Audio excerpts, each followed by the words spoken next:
Hello! ఈరోజు మనం ఒక భలే ఆసక్తికరమైన జానపద కథను డీకోడ్ చేయబోతున్నాం. అదే రెక్కల ఏనుగు. పేరు వినడానికే చాలా ఫ్యాన్సీగా ఉంది గదూ. అసలీ కథలో ఏముంది, ఇది మనకు నేర్పే అసలైన పాఠమేంటి అనేది ఈ విశ్లేషణలో చూద్దాం. ఇంకెందుకు ఆలస్యం, డైరెక్ట్గా కథలోకి వెళ్ళిపోదాం. కథ స్టార్టింగ్లోనే ఒక పెద్ద పజిల్ మన ముందుంటుంది. ఒక పెద్ద రాజుగారి తోట. దాని చుట్టూ ఉన్న కంచె ఎక్కడా ఒక్క ఇంచు కూడా చెదిరిపోలేదు. కాని లోపల చూస్తే మాత్రం ఆకులన్నీ ఎవరో మేసేసినట్లుగా ఉన్నాయి. లాజిక్ మిస్ అవుతుంది కదా. ఇక్కడే మన హీరో, అదేనండి ఆ తోట కాపలదారుడు సూరయ్య ఎంట్రీ ఇస్తాడు. ఉదయాన్నే ఆ సీన్ చూడగానే పాపం సూరయ్యకు చెమటలు పట్టేశాయి. రాజుగారికి తెలిస్తే ఇంకేమైనుందా, తలకాయ ఎగిరిపోతుంది. అసలు ఏం జరుగుతోందన్నది ఒక పెద్ద మిస్టరీగా మారిపోయింది. సరే, ఇప్పుడు ఈ రాజుగారి తోటలో మిస్టరీ ఏంటో చూద్దాం. ఆ కంచెలోంచి జంతువులు ఎలా వస్తున్నాయో కనిపెట్టడానికి సూరయ్య అచ్చం ఒక డిటెక్టివ్లాగా మారిపోయాడు. రాత్రంతా నిద్రమానేసి అలా పొదల్లో నక్కి కాపలా కాస్తున్నాడు మన సూరయ్య. అలా కొన్ని రోజులు గడిచాక ఒక నిండు పున్నమి రాత్రి వచ్చింది. వెన్నెల మామూలుగా లేదు, పిండి ఆరబోసినట్లుగా ఉంది. సరిగ్గా అప్పుడే ఆకాశం నుంచి ఒక వింతైన కాంతి నెమ్మదిగా తోటలోకి దిగుతోంది. సూరయ్య కళ్లను అతనే నమ్మలేకపోయాడు. ఎందుకంటారా?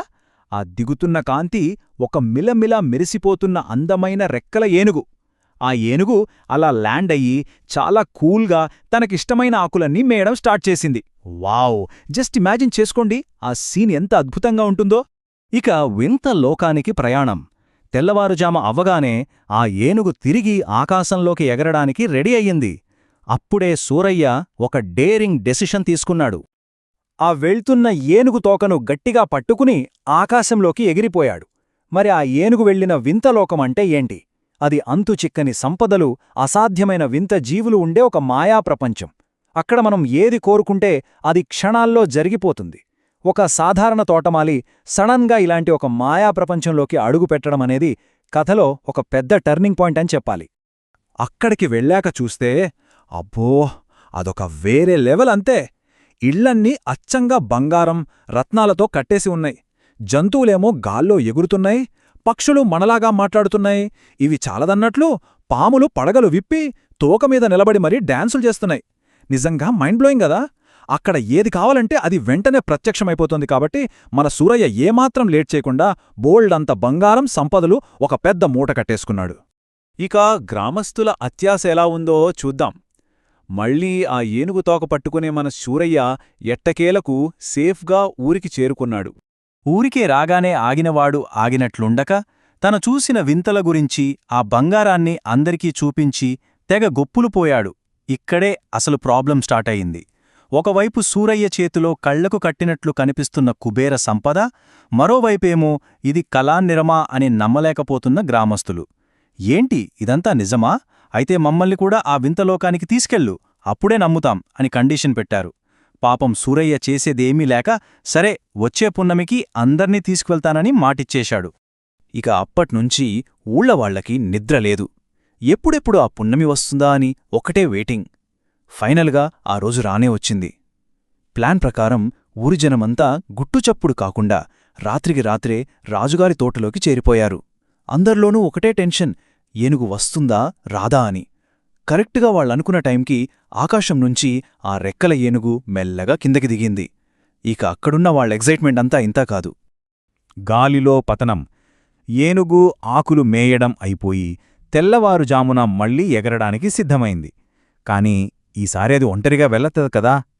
ఒక అద్భుతమైన హ్యూమన్ చైన్, అదేనండి మనుషుల గొలుసు తయారైంది. ముందుగా సూరయ్య ఏనుగు తోకను గట్టిగా పట్టుకున్నాడు. వెంటనే అతని కాలును అతని భార్య నరసమ్మ పట్టుకుంది. ఆమె కాలును ఇంకొకరు. ఇలా ఒకరి కాలు ఒకరు పట్టుకుని ఆ ఊరి జనం మొత్తం గాలిలో దండలాగా వేలాడుతున్నారు. ఆ గొలుసులో అన్నిటికంటే లాస్ట్లో మల్లమ్మ అనే ఆవిడ ఉంది.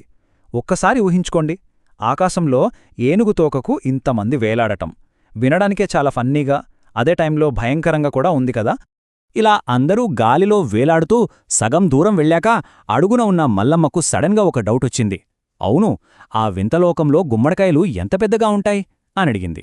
అప్పటిదాకా ఆగలేక పైనున్న వాళ్ళని కిలికింది. ఆ ప్రశ్న అలా ఒకరినుంచి ఒకరికి పాకుతూ పాకుతూ ఏకంగా టాప్లో ఉన్న సూరయ్య దాకా వెళ్ళింది. ఇక్కడే అసలు ట్విస్టుంది. ఆ ప్రశ్న వినగానే సూరయ్య మైండ్ బ్లాంక్ అయిపోయింది. తను ఎక్కడున్నాడు? ఆకాశంలో కొన్ని వేల అడుగుల ఎత్తులో ఏనుగు తోక పట్టుకుని ఉన్నాడు. కాని ఈ లాజిక్ అంతా మర్చిపోయి అక్కడ గుమ్మడికాయలు ఇంత పెద్దగా ఉంటాయి అని కింద వాళ్లకి సైగ చేసి చూపించడానికి గట్టిగా పట్టుకున్న ఏనుగు తోకను 2 చేతులా వదిలేశాడు. ఇంకేముంది, ఆకాశం నుంచి ఆ మనుషులు గొలుసంతా పేకమేడలాగా టప్పా టపామని కింద పడిపోయింది. అంతే, అంత ఖేల్ ఖతం. ఈ ఇన్సిడెంట్ చూశాక మనకొక స్ట్రాంగ్ పాయింట్ అర్థమవుతుంది. కళ్ళు చెదిరే సంపద వస్తుందన్న ఆశలో మన బేసిక్ కామన్ సెన్స్ను మర్చిపోవటం ఎంతవరకు కరెక్ట్? అత్యాశ పెరిగినప్పుడు మనుషులు ఎంత ఫూలిష్గా ప్రవర్తిస్తారో, ఉన్నది కూడా ఎలా పోగొట్టుకుంటారో ఈ కథ భలే అద్భుతంగా చెప్తుంది కదూ. ఖచ్చితంగా ఇది మనం ఆలోచించాల్సిన విషయమే. సరే, ఈ ఆసక్తికరమైన కథా విశ్లేషణను ఇక్కడతో ముగిద్దాం. మళ్ళీ ఇంకో ఇంట్రెస్టింగ్ టాపిక్తో కలుద్దాం.